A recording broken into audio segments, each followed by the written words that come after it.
Good, ready?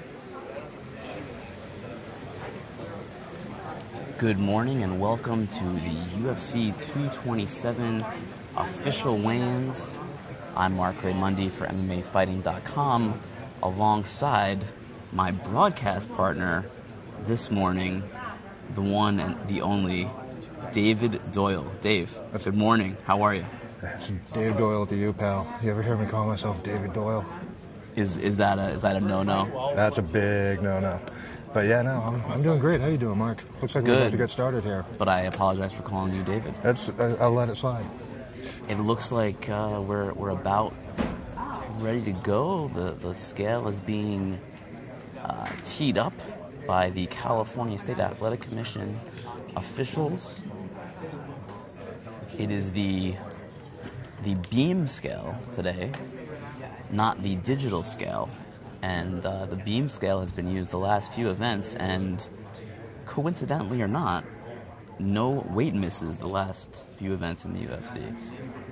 Maybe the fighters are just more motivated to hit weight when they see the old school scale there. Maybe it's that extra drive, or maybe the beam scale gives you a little bit more room to maybe kind of fudge the details here. But Andy Foster's not really one known to fudge the details, is he? He is not. I do think the beam scale is a little bit more open to interpretation, we'll say, than the digital scale, which is the number shows up and that's the number. The beam scale is like, well, it could be. He's fine, he's on weight. I'm not saying that's the case in every situation, but look, if it only comes down to a few tenths of a weight, of a perhaps pound. Yoel Romero may have made weight had he been on one of these guys, is what you might be implying. You said that, not me. Okay, fair enough. Looks like we're ready to go with our first fighter. I see Cody Garbrandt right away. Cody, of course, challenging for the bantamweight title tomorrow night against TJ Dillashaw. It's not a very tough weight cut for Garbrandt, and he's here bright and early. Stepping on the scale and holding still, please.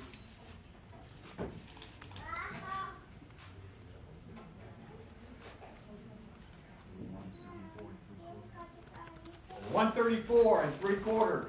134 3/4 for bantamweight challenger Cody Garbrandt. Again, not the toughest weight cut. Weight cuts are always tough, but not the toughest cut for Cody. You know, we've been saying all week that Cody's really looked focused and determined, and for him to come out very first on the scale and come in a little bit under kind of seems to say something. And we have Marlon Bear coming up now, another bantamweight.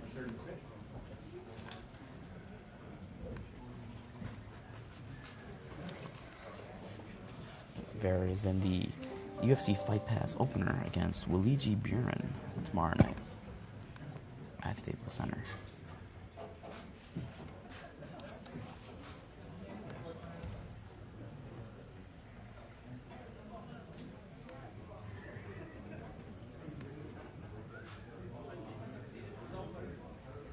$135.5.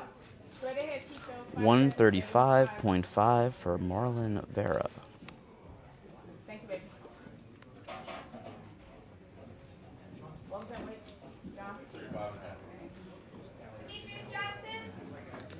Demetrius Johnson, the flyweight champ, one of the greatest fighters of all time, set to step on the scale for his title defense against Henry Cejudo tomorrow night at UFC 227.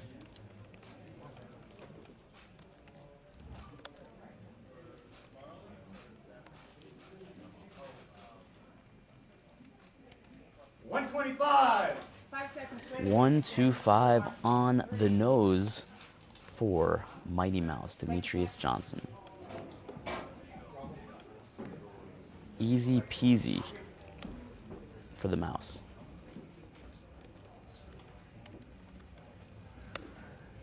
There is quite the queue forming in the back. Ricardo Ramos is next up. Ramos faces Kyung Ho Kong in a bantamweight fight tomorrow night at Staples here in Los Angeles.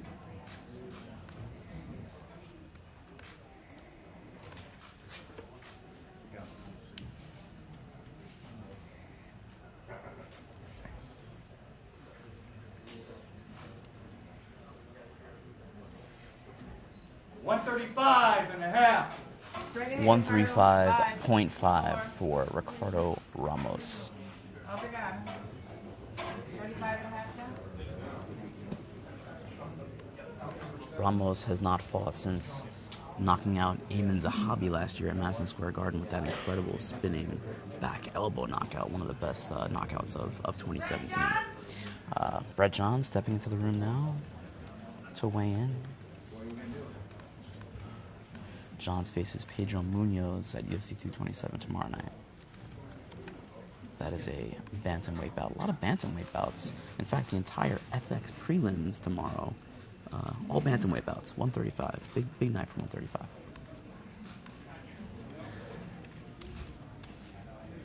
$135.25. 5 seconds. 135.25 for Brett Johns, the Welsh native. Thank you, Becky. Quick turnaround for Brett Johns here. Coming off the loss to Aljamain Sterling, pretty admirable that he'd take a fight with a guy like Munoz. Want to get right back in it. I'm very interested to see how that ground battle would go between Munoz and Johns, two excellent submission guys. Absolutely. Kyung Ho Kang is up next, who meets Ramos tomorrow night.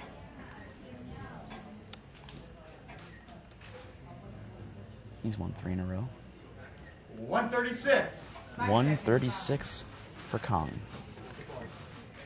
Thank you. 136.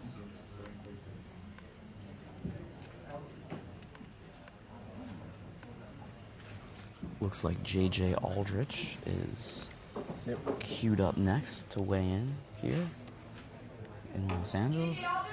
Aldrich, of course, faces Polyana Viana. A bit of a surprise main card spot for this fight, but I think the UFC likes both women. They're both on winning streaks. Could be potential contenders down the line for Aldrich and Viana. Interesting fight for sure.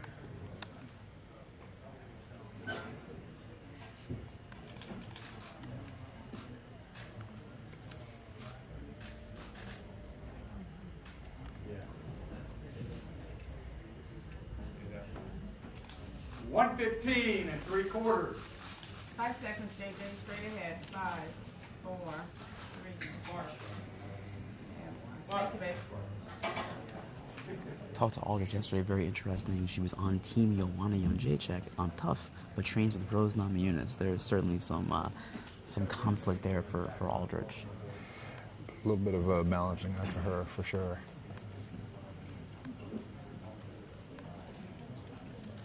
I mean, if she wins, that's 3 in a row, and at some point she's going to become a contender in a not terribly deep strawweight division. I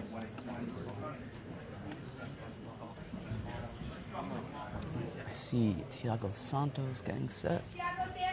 And here he comes, Maheta himself, weighing in for his middleweight bout against Kevin Holland. Shades on Thiago Santos. Thiago Santos making his second weight cut in a month. He was the backup fighter for the middleweight fight between Israel Adesanya and Brad Tavares on the Tough finale just 4 weeks ago. So, not easy to do.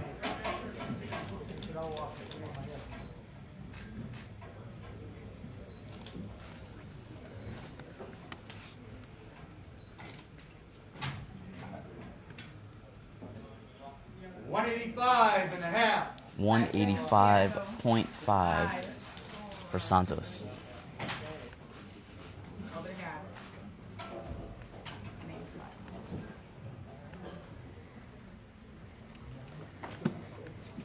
Big fight for Santos because Kevin Holland is someone that I know you spoke to him yesterday at Media Day, Dave, but not the most well-known name in the UFC, and Santos is obviously a guy that the UFC would probably like to see, do well, and he's an exciting fighter.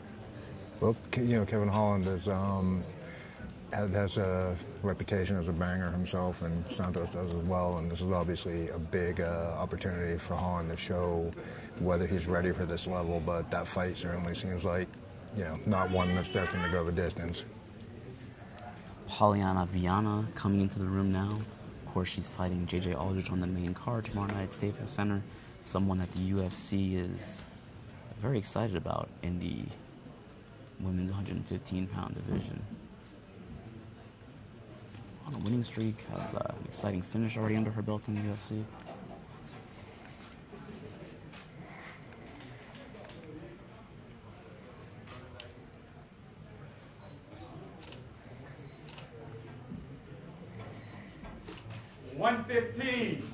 $115 even for Viana, the Brazilian.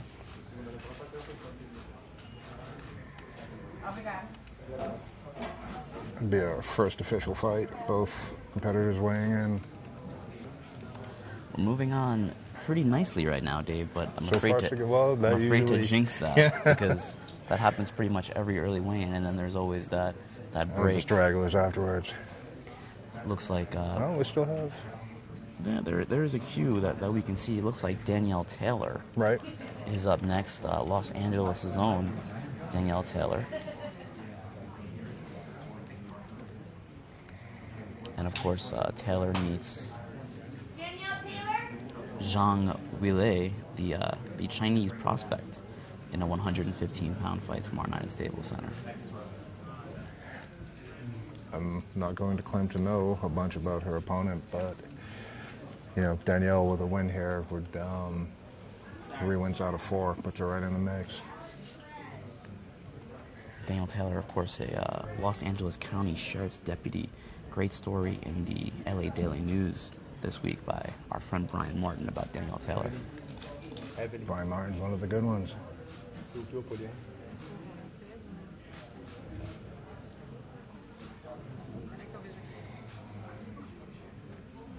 115 and a quarter. 115.25 for Danielle Taylor. Thank you, Becky.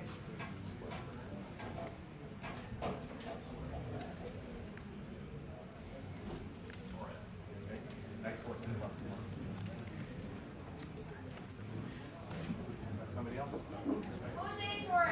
Jose Shorty Torres Quite a debut. with the Canadians destroyer finish, Dave. If you're a pro wrestling fan, that crazy finish against Jared He Brooks. totally meant to do that.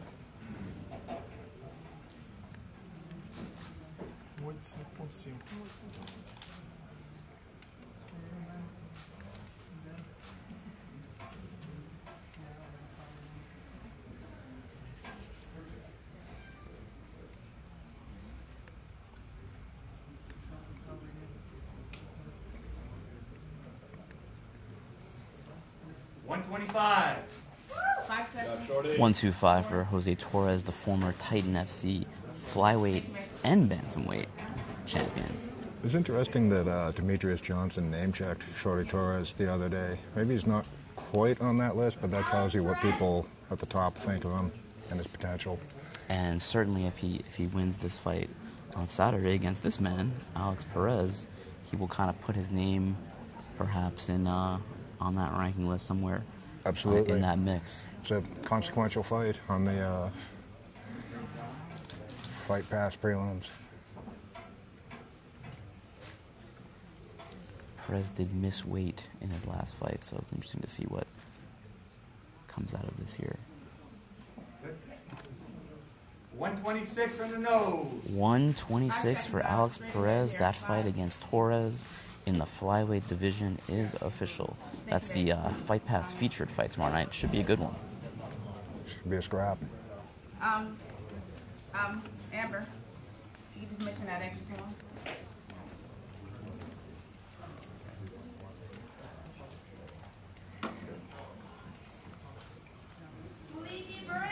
Luigi Buren coming in, who meets Marlon Vera in the opener of the card on Fight Pass tomorrow night. Coming off a loss in his UFC debut, trying to snap back against a very, very tough Marlon Bear. Not an easy fight for Bear. Not at all. Who is a China native.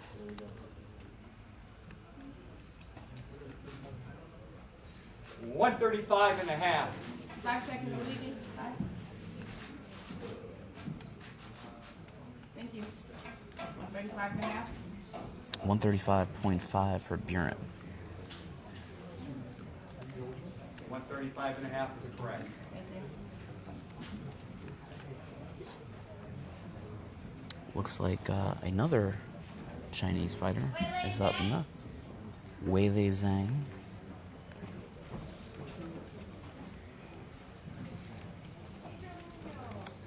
Of course, Zhang meets Danielle Taylor, who we just saw in a strawweight fight.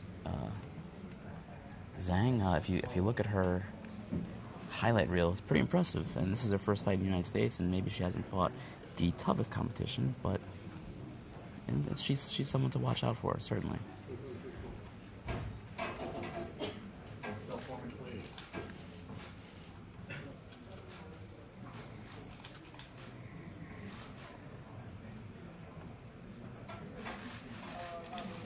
$115 and a half. 115.5 for Zhang. Wait there. Did you get it? What was the weight? 115 and a half. We're moving along very nicely. Pedro Munoz up next. He, of course, meets Brett Johns, who we saw weigh in just a few minutes ago. That is the featured fight on the FX prelims.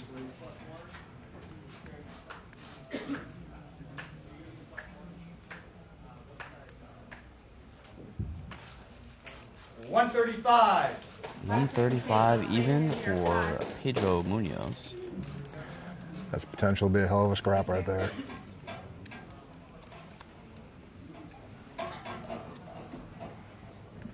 Munoz is Brazilian, but a local guy, Black House product. Lives and trains in the Southern California area. And here comes Henry Cejudo, who challenges Demetrius Johnson tomorrow night for the flyweight title.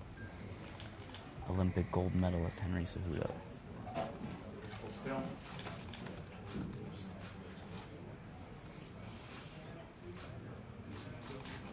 Certainly not an easy weight cut for Cejudo. 124 and a half. 124 and a half. How about that? That is amazing. How about that for Cejudo, who... Do you remember that when he used to have weight cut issues, it almost seems like a completely different fighter and a completely different career. They made him go up at bantamweight at one point, and look at him now. Yeah, it's incredible. And I spoke to him a little bit yesterday at Media Day about how bad some of those weight cuts used to be, and he put the blame on himself. He just admitted he wasn't doing it the right way. He was not walking around at a good weight. Here comes Kevin Holland, Right. who meets Thiago Santos at UFC 227. Dana White's Tuesday Night Contender Series product did not get the contract on the show, but was exciting enough to get the contract later on, and now he faces Maheta tomorrow night. I got to tell you, I talked to Kevin at length at Media Day, and this guy's personality, if he can string together a couple wins, this is a potential just breakthrough star in the making. 184.75 for Kevin Holland, who can really make a name for himself on the main card tomorrow night against Santos. Yeah, work with me, baby. 5 days or more. Thank you, love. Go eat. If I had to pick one guy on this card tomorrow night who has a chance to really make a name for himself as a breakthrough guy, it would be Kevin Holland. Bye, everybody. Bye, Kevin. 184 3/4, right? Thank you. Only 7 fighters left to weigh in. Here comes Matt Sales, the Alliance MMA product. Sales, of course, meets Shaman Matt, Moraes tomorrow night. Another bantamweight fight. Thank you, darling.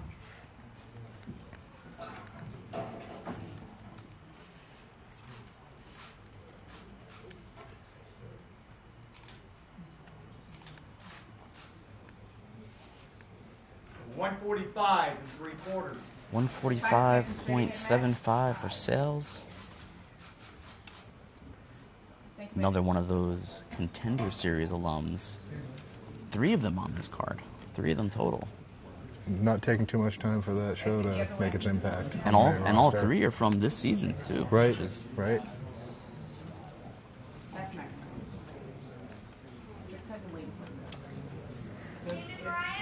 And here is Sale's opponent, Shaman Morais, the World Series of Fighting alum.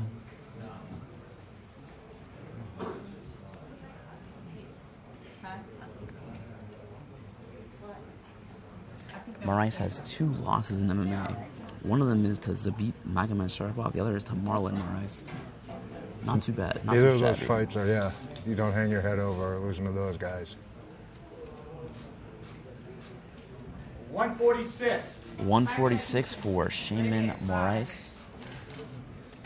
Also trains locally here in Los Angeles. Was once thought of as a very good bantamweight prospect and still has that potential. Absolutely. Only 27 years old.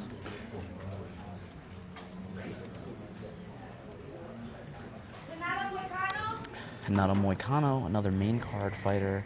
Up now, he's fighting Cub Swanson tomorrow night. That is a featherweight fight, and one of the more underrated guys, I think, in this division, Dave. This is his chance to really make a name for himself. He's finally got the kind of name opponent that he wants. 146. 5 seconds, Renato. 5. Owns a split decision win over Jeremy Stevens. That's obviously not too shabby. Right. He has the loss to Brian Ortega, which he was doing very well in until the end. Absolutely. And then, I mean, last time out, Calvin Catter had a fair bit of momentum coming into that fight, and Moicano just made him, look like he didn't even belong. I was talking to Moicano's coach, Mike Brown, from American Top Team last week in Calgary, and this is Moicano's second fight at ATT. He just moved there recently, and they are really, really excited about him. They really think he can be special in the featherweight division. I mean, sure, if you see how fighters who have transferred over to American Top Team have seen their career kind of go through the roof once they got there, there's no reason not to believe that Moicano can't do the same, except he's fighting Cub Swanson tomorrow night. We can't act like, Cub's any sort of easy out.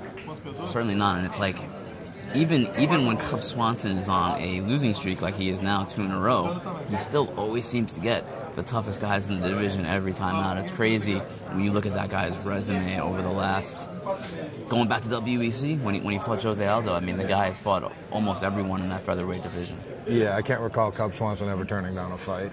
Including Frankie Edgar twice. Yeah. You had to fight Frankie Edgar twice. I mean, that's almost not fair. So to recap a little bit, we're going into a bit of a break. It seems like the flow of fighters has stopped in the back there. Cody Garbrandt is weighed in for his title challenge against TJ Dillashaw in the bantamweight division at First one out on the 134. scales. That's right, first one here. Dillashaw has not weighed in yet, but of course there's plenty of time. We're only 20 minutes past the hour, Dave. Right. There's still an hour and 40 left. I mean, we're flying along. So Dillashaw has plenty of time to weigh in. The flyweight title tomorrow night is set. We're good to go already. Demetrius Johnson weighed in at 125. Henry Cejudo is in at 124.5. We're good to go there.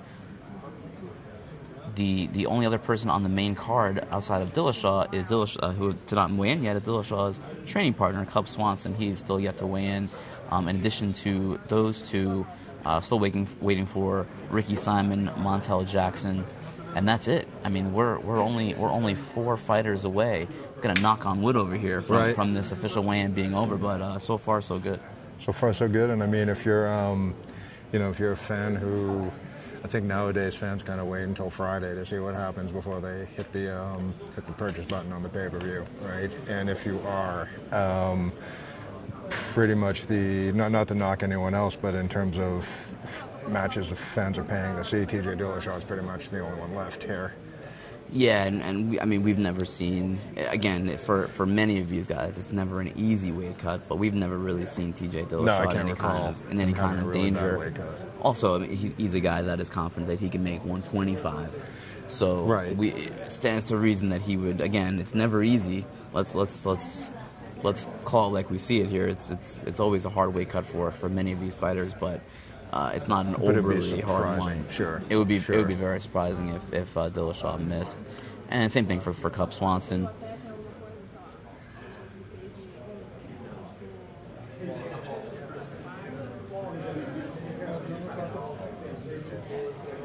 Were you surprised that Cody Garbrandt was the first one on the scales?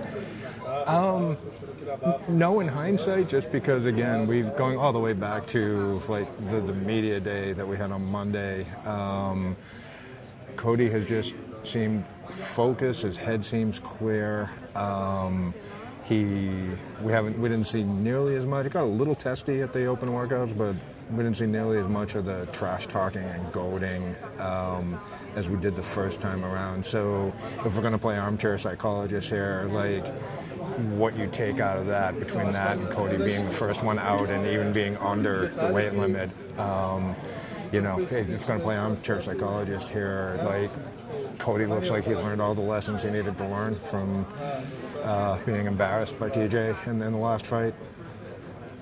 Yeah, and Garbrandt is one of the few, again, it's a general statement, but one of the few bantamweights that does not have a very hard weight cut at all. I mean, he's talked about it a lot, how low he walks around at, and he did CSAC, of course, for big title fights in MMA. They're doing the 30-day weigh-in, so they're getting all the title fighters, challengers, and champions on Skype 30 days out of the fights to see what they weigh, just to check on them to make sure that they're on track. And those numbers are not public, but I did speak with CSAC Executive Officer Andy Foster earlier this week, and at the time of the 30-day weigh-in, he was almost shocked about how low Garbrandt was already 30 days out.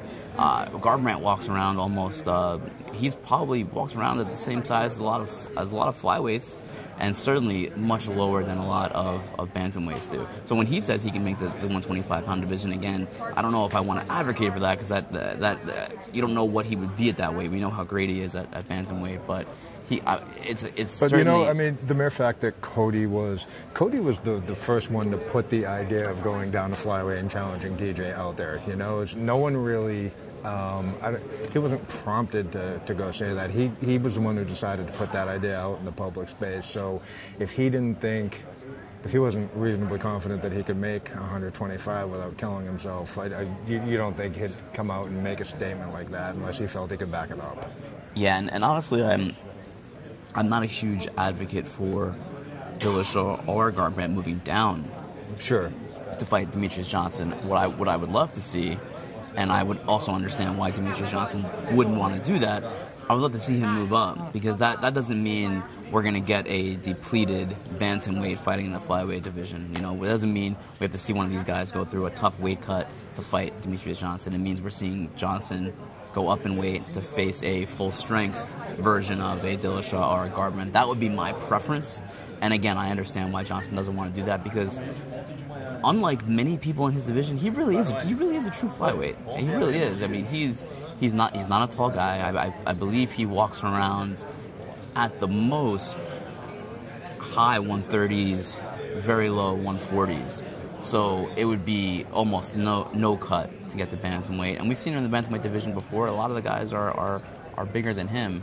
Even, put it this way, even if everyone were to kind of be within that 10% mark that CSAC and the UFC Performance Institute wants, Demetrius Johnson would still be there. He would still be a natural flyweight, where I think a lot of his peers would probably would have to move up if they were really trying to be strict about that 10% number. I agree with you that certainly that the ideal would be for Mighty Mouse to go up to 135. And like you said, you're not watching a depleted fighter go down to 125. But that said, Demetrius Johnson has proven himself to be absolutely impervious to peer pressure. And he has... Oh, we got someone coming up. Or do we? And there's some activity going on in the back. It looks like Ricky Simon coming into the room now to weigh in for his fight with Montel Jackson. Simon, of course, in his last fight, had that controversial finish against Merab Dvalishvili in Atlantic City.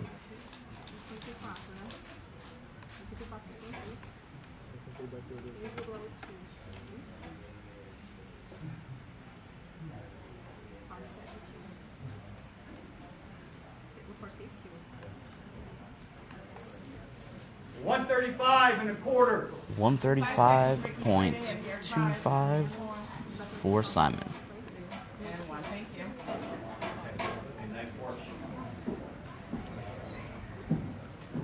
Getting a correspondence here from our own Alexander K. Lee from MMAfighting.com telling me that the pronunciation for Ricky Simon is not Ricky Simon, it's Ricky Simone. Well, my apologies, Ricky. I did not see any accent mark on the O in any of the literature.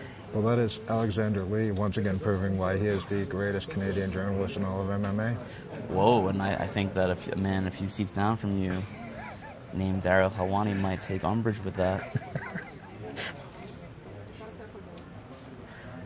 But in any case, Simone had that controversial win and situation where he had a choke on Merab Dvalishvili in Atlantic City back in April, and the referee thought that Dvalishvili was out, called it a technical submission, and Dvalishvili immediately popped up and said, "I'm fine, I'm not out." You know, right. It was a strange occurrence. Well, that's none of that's Simone's fault. None of that is his fault. Absolutely not. But I mean, if I remember correctly, he did go out briefly, didn't he? There was earlier on he went out and then he was back, and people were very split on what happened, sure. and I believe that both Mark Goddard and John McCarthy, two very respected refs, stuck by that choice by the referee's call. Yeah, and they said that it was enough to stop the fight. There was enough there, but I mean that is some of that stuff is really open to interpretation. And I know Dvalishvili's team back on Long Island, New York, was not pleased, but Simone has a chance now against Montel Jackson to kind of come back and show that he is indeed ready to. That was not a fluke. Exactly. Well, and that was also a great fight, and Simone did fantastic in that fight. Right. He rallied after a very tough start. Very tough fighter from the Portland, Oregon area. I believe he's a Gracie Baja Portland guy. Looks like it was just announced, Dave, that the headliner of the UFC Sao Paulo show in September is going to be Jimmy Manuwa versus Glover Teixeira in a light heavyweight fight. Yes, that's up on MMAfighting.com now. And I believe that both those men will be at the press conference later on today. That press conference starts at 1:30 p.m. local time here in LA, and we found out last night that the headliner of that press conference is going to be Nate Diaz and Dustin Poirier, which was set reported first by Lance Pugmire of the LA Times as the co-main event of UFC 230 at Madison Square Garden. And boy, was that just a much-needed shot of adrenaline if you're a mixed martial arts fan. It's a huge fight. It's a huge fight for fans. It's a huge fight for Dustin Poirier. Absolutely. It's a huge fight. Because, I mean, this is Dustin has been right on the cusp of stardom for a while now, and I think we were all shocked at how low the rating was for UFC on Fox 30. But if you want to build off that, just tremendously exciting fight, you can't.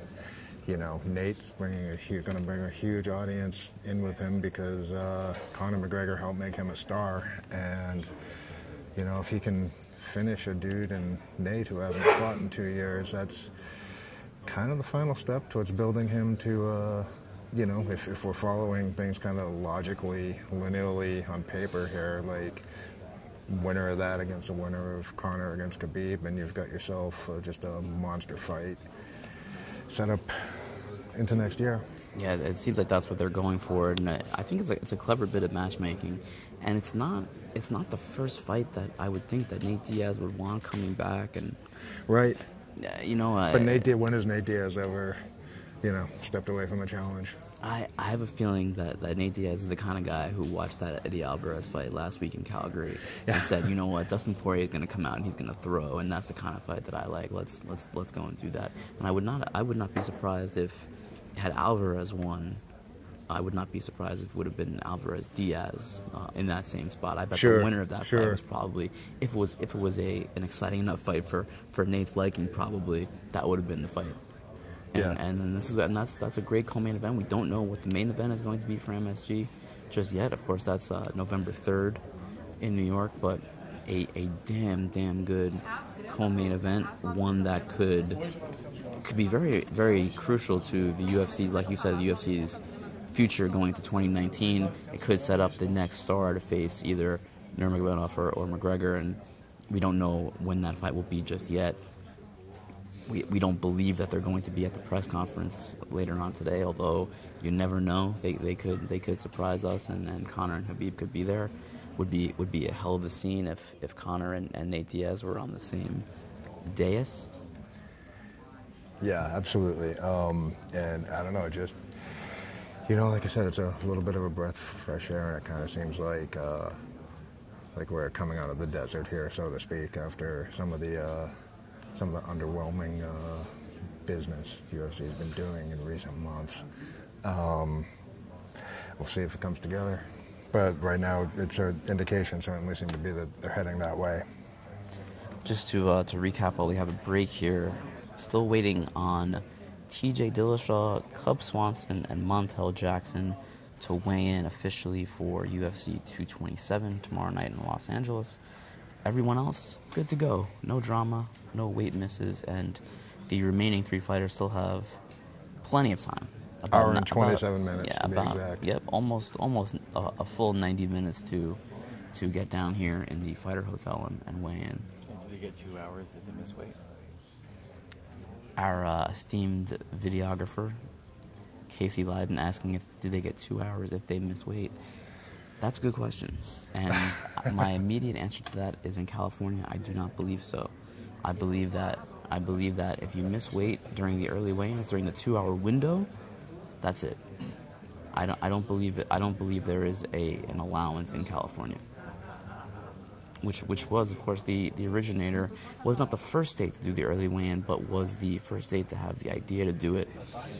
The first state to do it was actually Kansas back in 2016, because California had to go through the state legislature and get actual legislation passed to make this the official weigh-in, to make it 30 hours before the fight rather than just the traditional 24 hours before the fight. And once they did, California is just so big that if they make a change like this, other people kind of have to come around. It's like the California emissions on cars. You have to reach that standard. Every other state needs to match it, sort of thing. So once we got to the point that California was doing this, the idea kind of caught on like wildfire. And of course, there's been bumps in the road, but it was done with the idea of good faith idea with the health and safety of the fighters in mind. So 100%. And UFC 199 was the first official weigh-in here for a UFC pay-per-view card that was in Los Angeles at the Forum in 2016, and then there had pretty much every UFC card since then, outside of a few international cards, I believe in Australia because of the time change.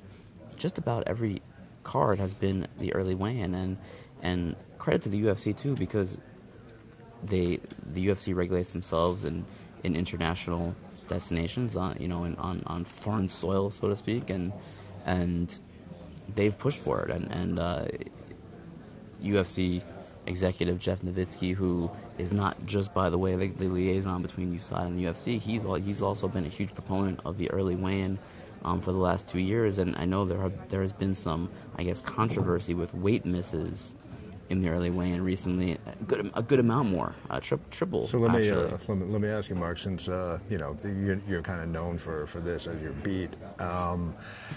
A couple months back, Dana kind of arbitrarily said we're going to go back to the late weigh-ins, and then we never heard anything since then. What have you heard anything in terms of if that's going anywhere?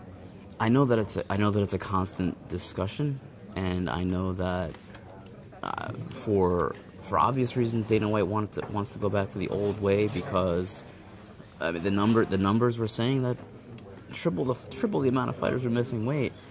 The question that I have though is why? What is it about? Sure. And I've heard theories, and some of them are very good theories about fighters waking up early, and it's tougher to cut waking up early. The time the timing is thrown off. The body temperature is thrown off. Waking up early to try to do it. The early weigh-ins changed. The weigh-ins changed to the morning, but the media schedule didn't change, so there's still media to do the day before the weigh-ins. And there's less time than there was before, so I've heard many theories about it. But one of the theories that I like best is most of the time, Dave, when they do the early weigh-ins, they use digital scale, and there is a lot. And we talked about this right at the Open. Sure. Like we're using the beam scale today in LA, and the beam scale is very much open to interpretation, and the digital scale is not. The number is the number. That's it. And the beam scale. A few tenths of a pound here, a few tenths of a pound there. It's open to interpretation. You can kind of round down, so to speak. And I'm not saying that's what's happening, but it is awfully conspicuous that the last few events have been the beam scale, and no one has missed weight after that wild run of fighters missing weight, often, multiple times per event. Well, I can't really follow up to that without implying that, something's going on that might not be going on. So I'm just going to leave that there. And just to clarify, I'm not saying there's any foul play afoot. But Sure. The beam scale again is it's not exact. A little it's more open to it's a little more open to interpretation. And here comes TJ Dillashaw. Here comes TJ Dillashaw. Nothing about his skills open to interpretation, Dave. No. TJ Dillashaw, one of the very best fighters in the world, pound for pound. He, of course, defends his bantamweight title against Cody Garbrandt tomorrow night at UFC 227 in the main event. And it looks like are we getting a towel for Dillashaw? It looks like there's a towel being entered into the equation here. Dillashaw needs to make 135 pounds for his title fight with Cody Garbrandt to be official. Looking straight ahead, hold it still, please.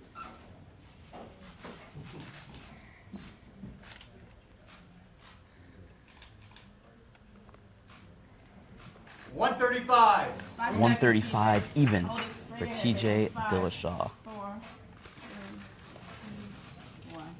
No drama here. And that bantamweight title fight is now official. The main event for UFC 227 good to go. TJ Dillashaw is in at 135. And here comes Montel Jackson. One of just 2 fighters left to not weigh in yet. Dana White's Tuesday Night Contender Series alum.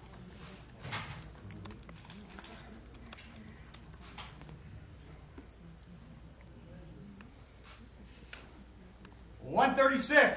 136 for Jackson. Jackson meets Ricky Simone. Not Simon.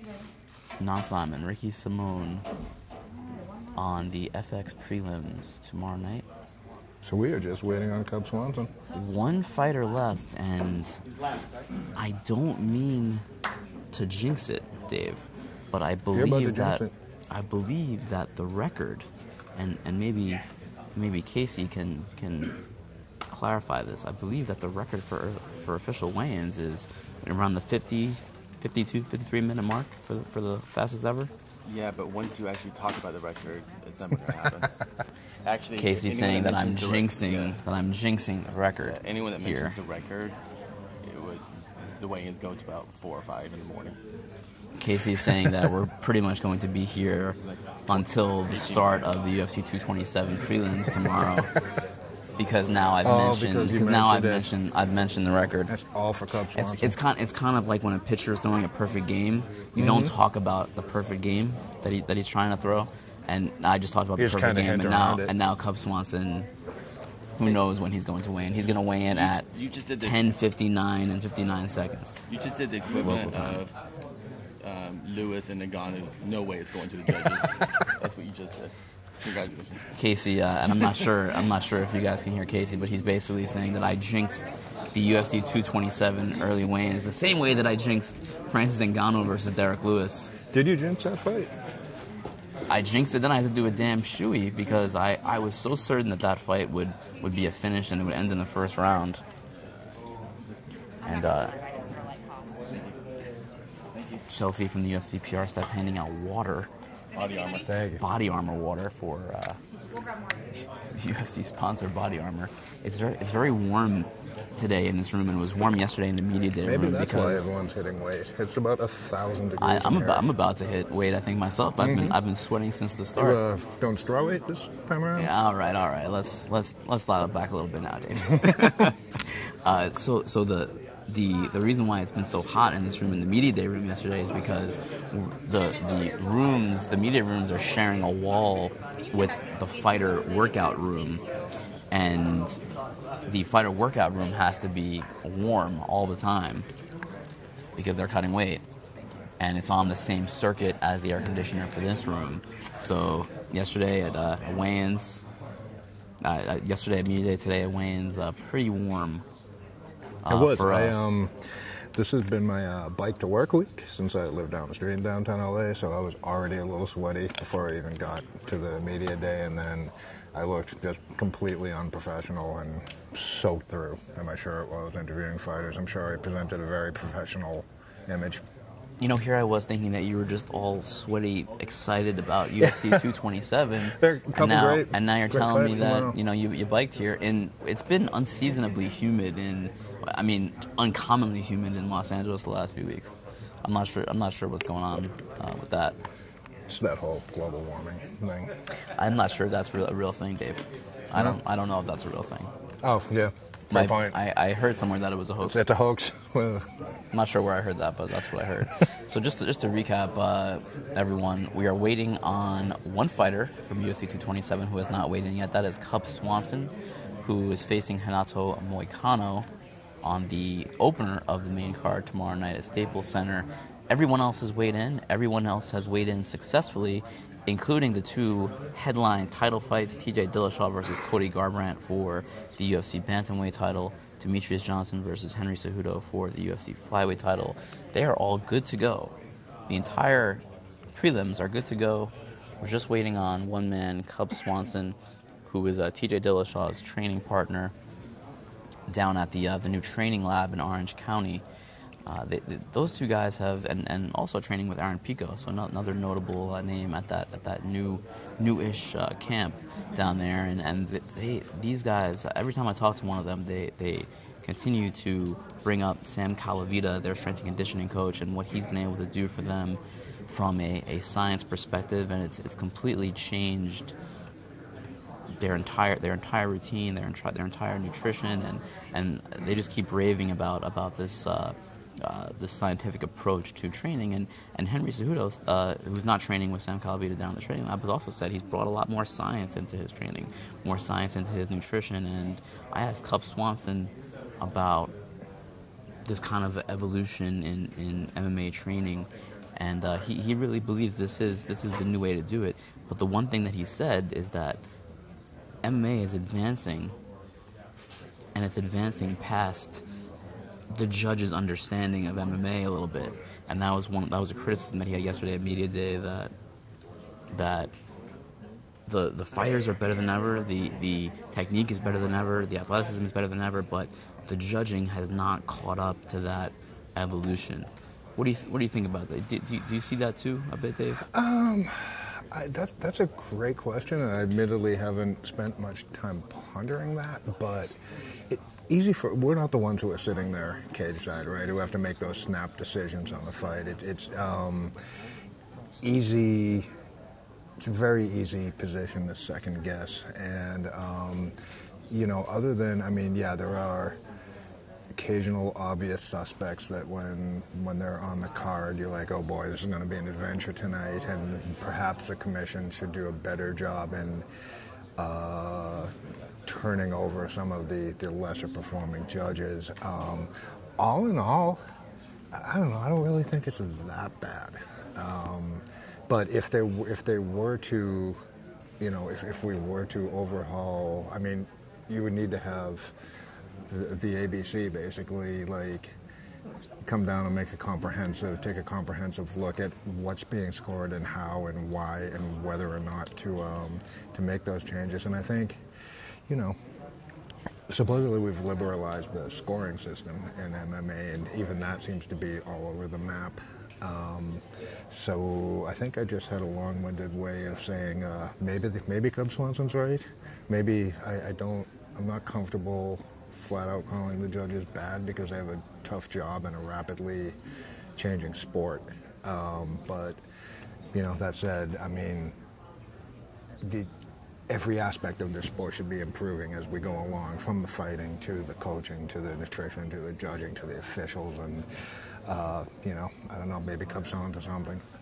Certainly, and I think that if you just boil it down to the D word that some regulators don't want to say, of course I'm talking about damage, not any other D words, just damage. The big D word? The big D word. What D word are we talking about here? Heidi Dean from the UFC taking some umbrage with my depiction of the D word, damage. It is, but I don't know why you guys are laughing, but no, but it is a dirty word for regulators because they don't want it written into the unified rules of MMA. They don't want the word damage written into the unified rules because they feel like it's almost a political. Stop trying to make me laugh, Heidi Dean. It is a word that they're afraid that politically looks bad. They don't want people looking at. I'm talking about the word damage.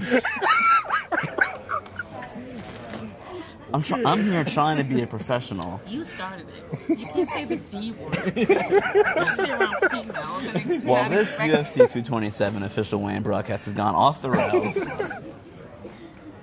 Anyway, what I'm trying to say is that damage is a bad word for regulators. Yes. It was supposed to be in the new language of the scoring criteria, and it was literally taken out at the last minute before it was approved, before it was voted on. It was taken out and it was turned back to impact instead of damage, and it confuses a lot of fighters. Because I've heard fighters say, well, damage is not in the scoring criteria. That's correct. The word is not in the scoring criteria, but the implication is there, and they just don't like to use the word damage because they're afraid of what it could mean politically for MMA. They're afraid that someone who doesn't know the sport will see like, oh my God, the opposite of the sport is to inflict damage on your opponent. I mean, well, yeah, that's a fight. So we're getting into semantics here, but is there a material difference between impact and damage? How's that been defined? Well, impact, I feel like impact is a pretty weak word. It's that right. We're talking about the beam scale being open to interpretation. Impact can be open to interpretation. Sure. Damage, you could even say that could be open to interpretation because do you weigh like a cut that maybe wasn't from the hardest blow, but some guys wear quote unquote damage worse than others because of scar tissue or they've been in wars. So that's open to interpretation too. But I think most people have an idea of what damage is, and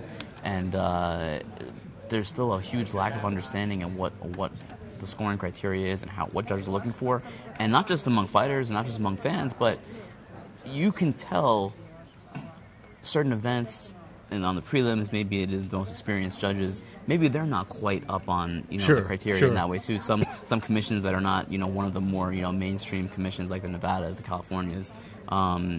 It is a perpetual cause of confusion for many people, and even though they did improve it, it is still something that people kind of still scratch their head about. Casey seems to want to make a point here. Yes, and hopefully he's not trying to make me laugh. Yes, Casey. To me, the biggest misinterpretation of damage, or no one understands, is say you get caught in a guillotine for 4 minutes of a round. You get out of it. Well, there's no damage.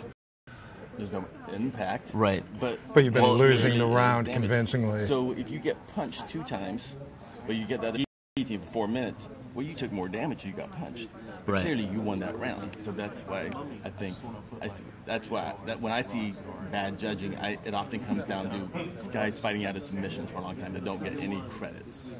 You're saying they should get credits for fighting out of the submission, or the person performing the submission should get credit? The person performing the submission, even though they may not get it, but say they got a guy in an armbar 3 minutes, 2 minutes. Sure, you know, sure. But the other one, they take a couple jabs to get in there, so they might have a cut.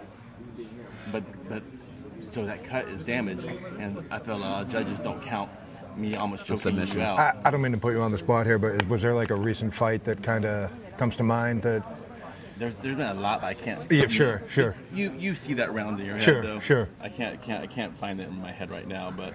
By the way, can everyone hear you at home when they're watching? They can hear you. Okay, so I don't have to repeat what you're saying. I'm talking loud enough. Because it would be. You don't have to be like it would be that a bit foolish if we're having a one-way conversation and I'm talking to no one. Would be a bit silly. So just to recap here, we're waiting on Cub Swanson. He is the last fighter to weigh in at the UFC 227 official weigh-ins.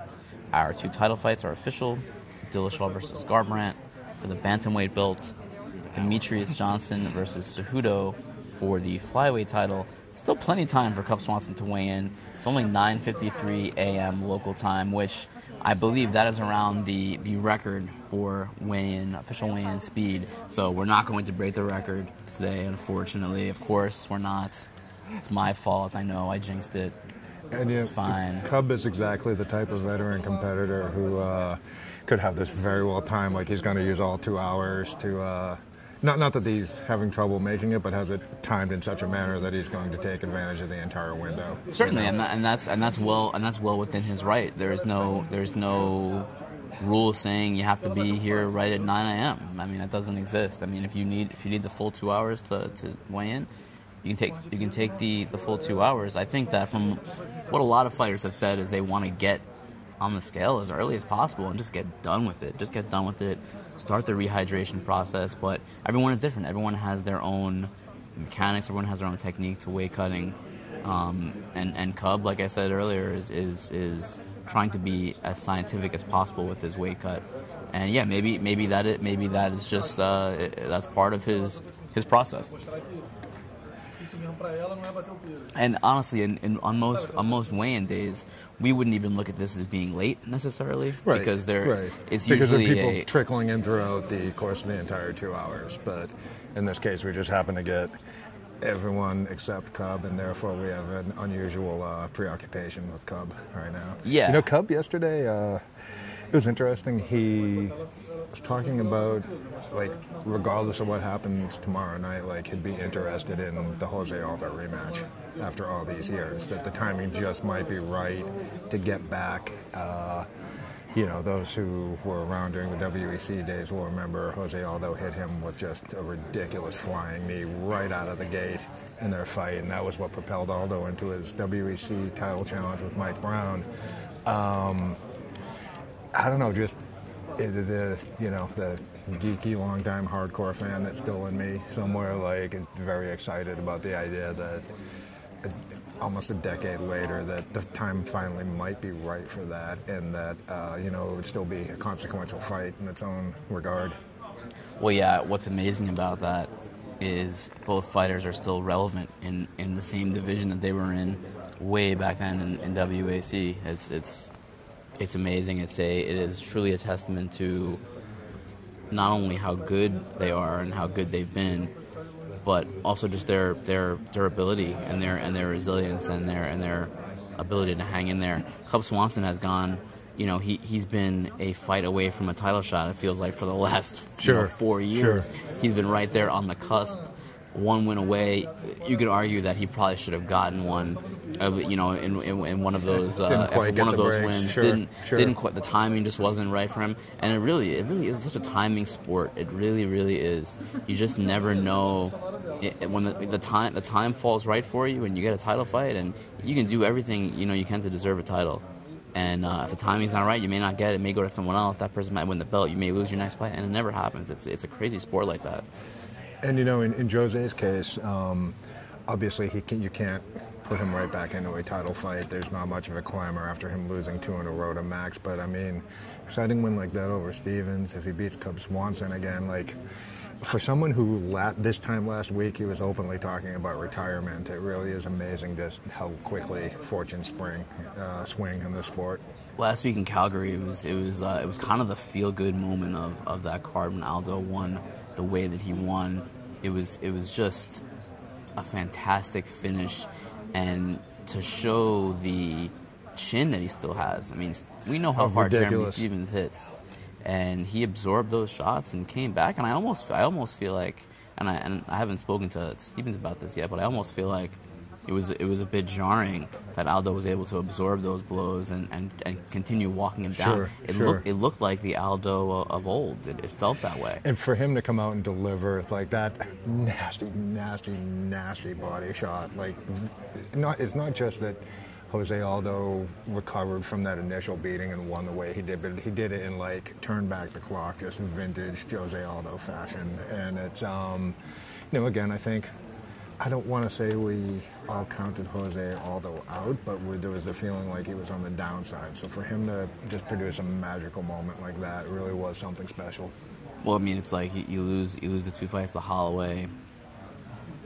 That's the best 145er in the world, and the guy is incredibly well-rounded and skilled and hits hard and hits with volume. And then here you go, Jose Aldo. Here's Jeremy Stevens, one of the toughest dudes in any division. Hard hitter, knockout artist, vicious striker. And I think people were kind of sleeping on Aldo, and maybe not completely counting him out, but certainly kind of looking at what Stevens has been doing lately, looking at Aldo's record lately, and kind of putting those two things together. But that was I want to even say that Stevens was favored. It was very close. Yeah, it was a close line, and Aldo won, and maybe that does set up. If Swanson can win against Moicano tomorrow, which is no guarantee because Moicano is very tough, very underrated. Maybe that's the fight they do, but that featherweight division, Dave, we just don't know. We don't know what Max Holloway. We don't know what his future is. We don't know when he's coming back. He spoke to Ariel Helwani on ESPN earlier this week, and he said that he's confident he comes back before the end of the year. I don't know if that will be the case. I mean, certainly that would be great news, as long as he is indeed healthy. Yeah, and he's you don't taking want the time to and the rest. Absolutely should not rush him back from whatever it actually is that's bothering him. Right.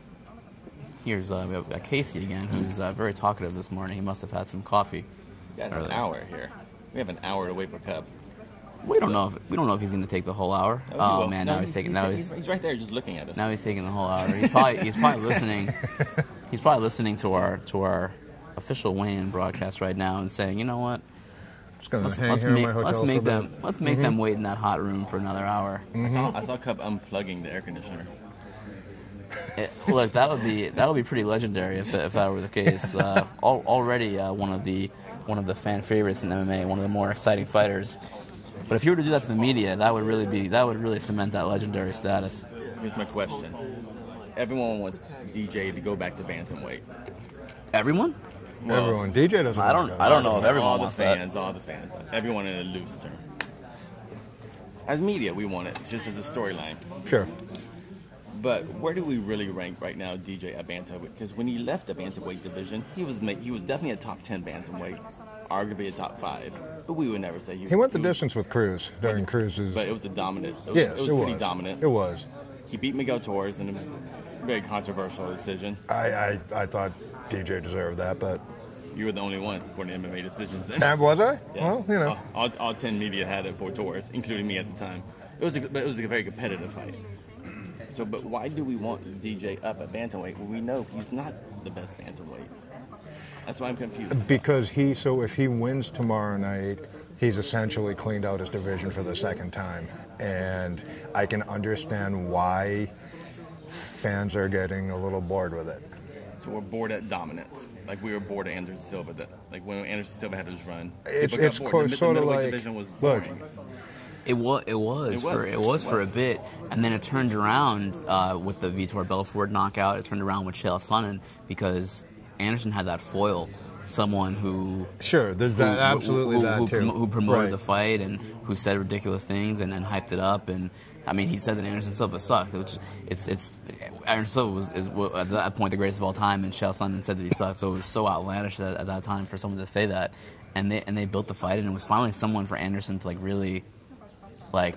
Those fights against Maya and Latis and Patrick Cote were dull fights. So there's finally some fire and heat that Anderson had and the fans had on those fights, and there's no one like that for Demetrius Johnson. There's so let me put it this way. So the Golden State Warriors have been dominant for years and years and years now, and they, for the NBA Finals, failed to sell out their first two home games against the Cleveland Cavaliers. So people do get bored with dominance. People do feel like, oh, hey, I've seen this already. It's not just necessarily an MMA fan thing. I think people got bored with the Yankees when they were winning World Series after World Series. Good sign. Sorry, good sign. Cub Swanson's team is in the building here. Cub Swanson's people are in the building. And just to cap that, what we're saying about DJ's dominance, great example of that actually right now is the UConn women's basketball team. Sure. Where they're so dominant, they win almost every game, they win the title almost every year, and the fans in Connecticut still, of course, love them, but people have said, there have been columns written, people are saying it's almost bad for women's college basketball. That the same way people are saying it's bad for the flyweight division, people are saying it's bad for women's basketball that UConn just wins every year. There's no parity. But I mean that's subjective. I don't know if I fully agree with that, but I can certainly see the case being made. It does look like we're getting set now for Cub Swanson, backstage. Our final fighter from UFC 227 to weigh back in. And here comes Cubby Swanson. Here we go. To borrow a phrase from Mike Goldberg. Cub Swanson is here. He's facing Renato Moicano, UFC 227.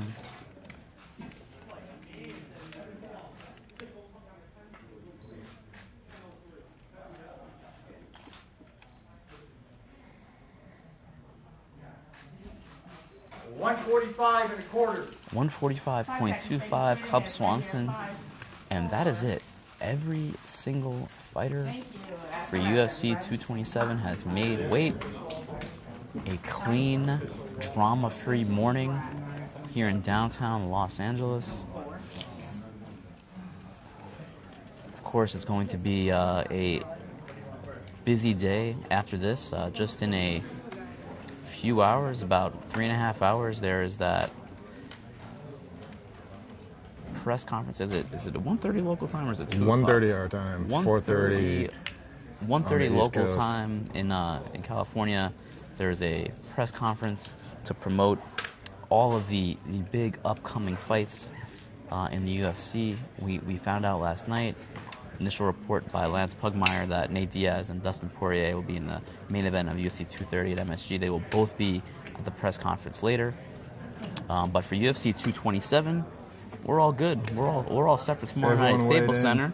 Just the ceremonial weigh-ins to go, but we're all good. Demetrius, four straight shows where everyone weighs in. 4 straight shows. Everyone All weighs in. hail the old school scales. The balance scale does it again. The MVP for the UFC the last month, 2 months, arguably. So to recap again, main event, TJ Dillashaw versus Cody Garbrandt for the bantamweight title. All good, official, set to go. Co-main event, Demetrius Johnson, one of the best of all time, against Henry Cejudo for the flyweight title. Official, and everyone else has successfully made weight as well. And that's about it. I think we're gonna wrap it up here. Any final thoughts on the official weigh-ins, Dave? I mean, drama-free, pretty easy, no controversy. Doesn't make for exciting headlines, but it should make for a solid fight card. Yeah, so stay tuned, everyone, to MMAfighting.com for all of your favorite pre- and post-fight coverage. For Mark, for Dave, I'm Mark. I am Mark. For Dave, I'm Mark. We'll see you guys later.